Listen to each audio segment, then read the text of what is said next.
What's going on, everybody? Welcome back to Z Sports and Entertainment. I am Z coming to you from the basement. Tonight, what we're gonna talk about is we're gonna talk about Damar Hamlin, and I just I just wouldn't have felt right not saying something or doing something on his behalf, his family's behalf, as far as the situation that took place Monday night in Cincinnati. Um, That's tough. This has been a crazy season with the whole tour situation and multiple players enduring pretty traumatic head injuries and things of that nature. But this was taken to a whole new level. Um, it just sucks. Um,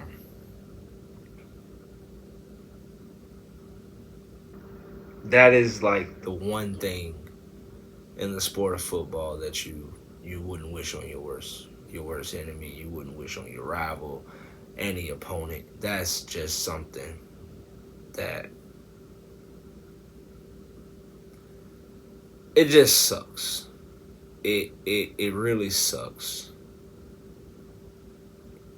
Um, if you don't know what I'm referring to, Monday Night Football, the Buffalo Bills were going up against the Cincinnati Bengals in Cincinnati, and about I think it was 5 minutes and 52 seconds, 5 minutes and 58 seconds, somewhere around that line.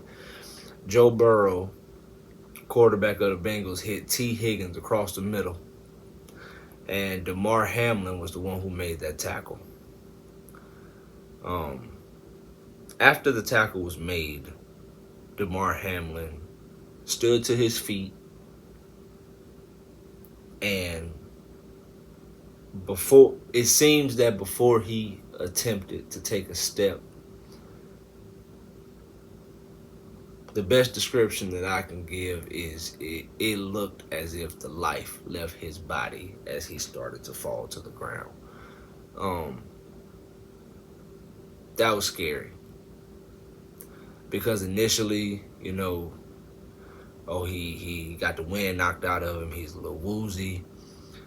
Nah, with this, you could instantly tell that this young man lost consciousness. Um, it wasn't like the Tua situation where he, continued to stumble and get back up. No, this wasn't like that. This was completely different.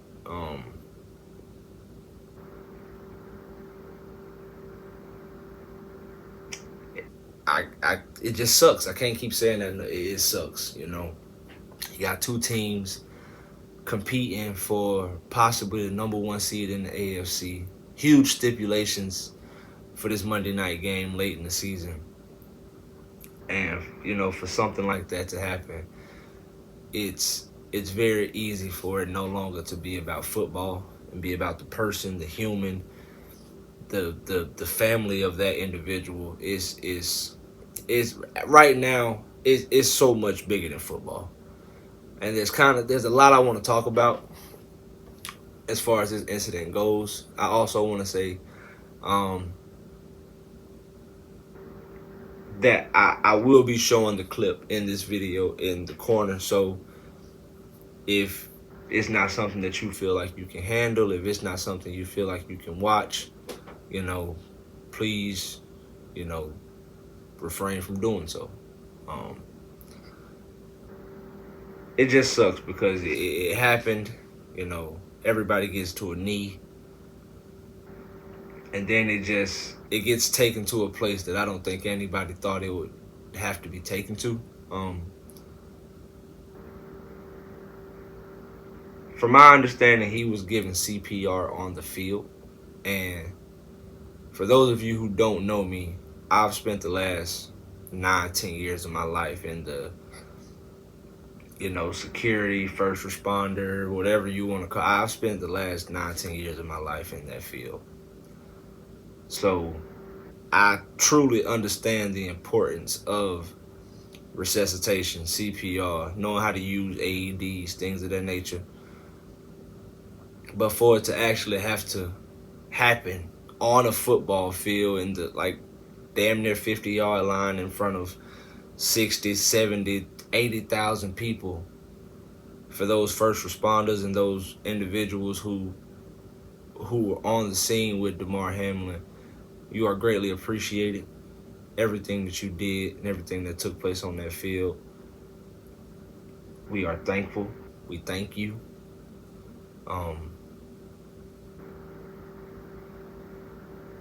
It's kind of hard for me to really speak on the details because I wasn't there. I don't know everything. I just know what's being reported, and from what it sounds like, he from what's being reported, he went into cardiac arrest on the field, which is why the CPR was needed, which was why they had to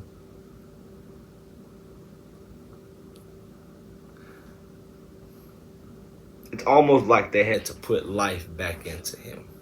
And that's scary. Like situations like this are why parents say, I don't want my children playing football. I don't want my son playing football. It's a dangerous game, anything can happen. And that's right. Because initially looking at the hit, it didn't look that bad. It didn't look that harmful. It looked like something that he would be able to get up from and maybe take a play or two off.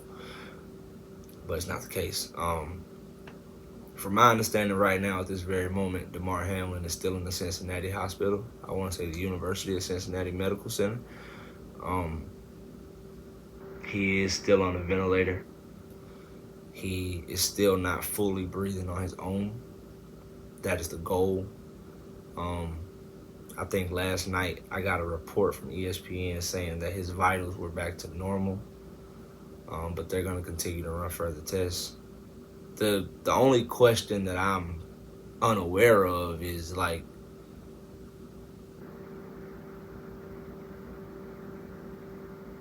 I don't know. It's a scary situation. I mean, because I'm under the assumption that this young man is still out. And when I mean out, I mean sleep, unconscious, medically induced, whatever you want to call it. But like, what is he gonna wake up to? Like, I don't know much about cardiac arrest and the deep dive into it, but like,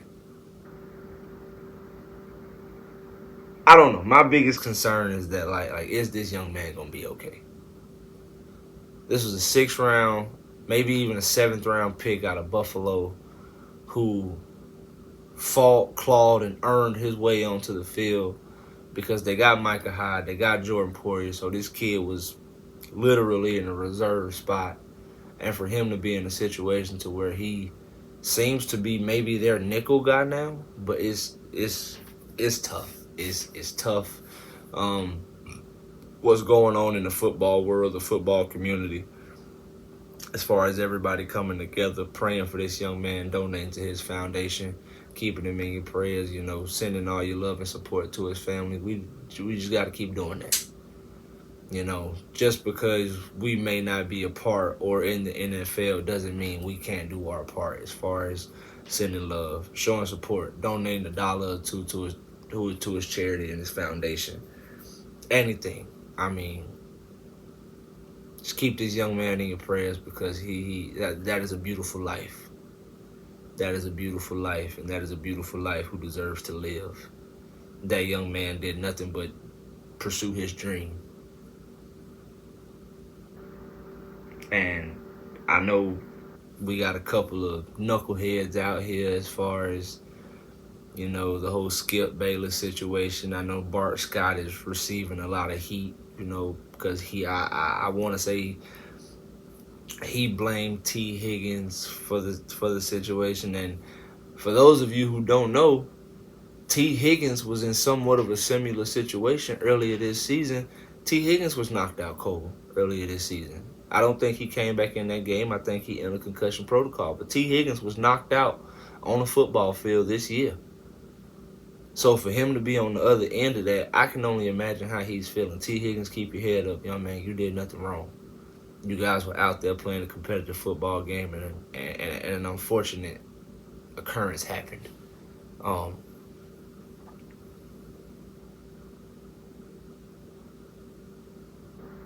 it's something about Cincinnati, man. Like it's something about Cincinnati. Like the perfect on Antonio Brown hit that happened in Cincinnati.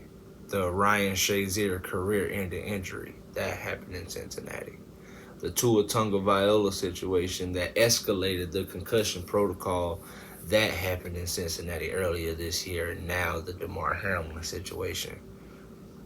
It happened in Cincinnati. I don't know. It's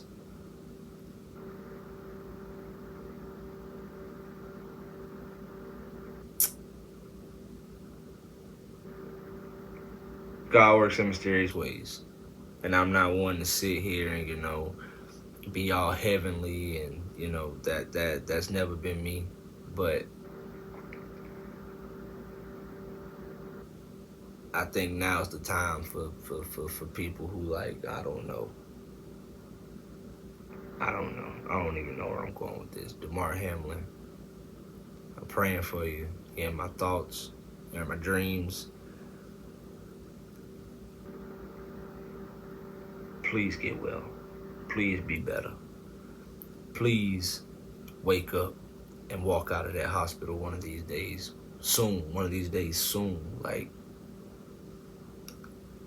you got a whole community, a whole nation, people from all over this world who are sending their love and support your way, man. And all we want to do is forget football. We're not even going to talk about the possibility of playing football again. We just want to see you up and well, laughing, smiling with your family.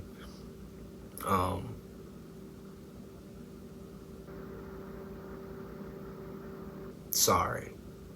Like, I am genuinely sorry, just person to person, that something like this happened to you.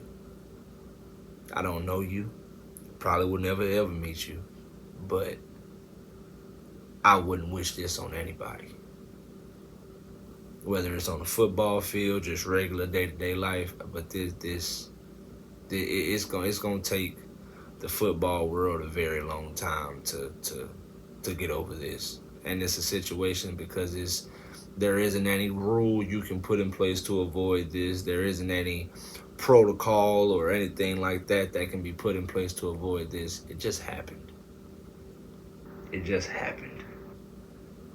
And for anybody who is insensitive or non-sympathetic, man, all I can say is how dare you. Like, seriously, how dare you? This is a young man's life. He wasn't doing anything wrong. He was playing football. The one thing in this world that makes that young man happier than anything. It just happened. There is no update as far as when this game will conclude, if it even concludes. I don't think anybody would have a problem if this game was just dubbed as a tie, or if this game did not count towards the overall records at all. I hope that Damar Hamlin can recover from this.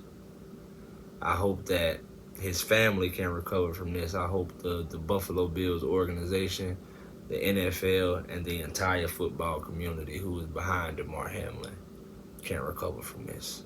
I appreciate you guys for watching. Keep praying. I am Z, coming to you from the basement. Z out.